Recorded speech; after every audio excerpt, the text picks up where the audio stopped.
Well, Cougars, it's official.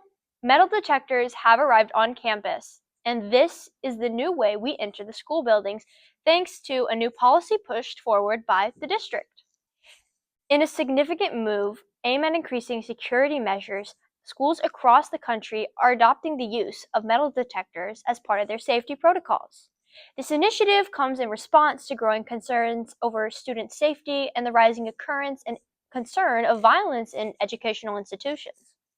School board member Nicole Cole describes the addition of metal detectors as just another way to help maintain a safe learning environment for all students. So it's just another way that we are trying to make sure that our schools stay safe for our students so that you guys can focus on your education and learning and not be fearful of safety concerns from weapons that might be brought into the schools. The decision, however, to install metal detectors has been met with a mix of support and apprehension from parents, educators, students alike. Proponents, however, argue that the presence of metal detectors can serve as a deterrent to potential threats, creating a safer environment for learning. Honestly, I think metal detectors are a good idea because it kind of protects us safety with guns, gun violence, and I think a lot of smoking will stop, and I feel like that's a good thing. However, some students voiced concerns, including fear that the detection system may create backlogs when trying to enter the building. I think metal detectors are a good idea for our safety, but I think having to take our computers out of our backpacks in the morning is gonna slow everybody up.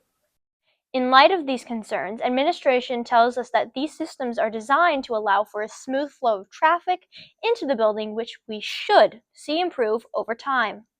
The first day, we were very concerned about the backlog. We didn't want to keep you guys out of the classroom. We wanted to make sure you guys got in the classroom.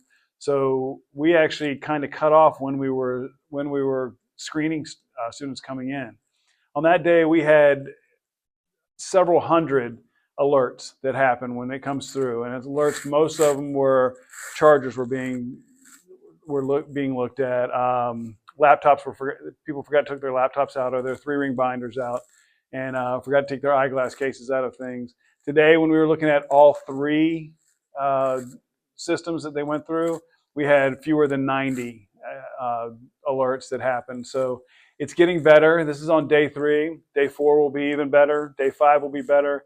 We're working on it, and we're learning as well as you guys are learning to try to figure these things out. You'll see that if you are one person that comes in later, maybe we have you go through a couple of times because we're trying to figure out what it is that may be alerting on your bag. Some chargers do alert, most of them don't.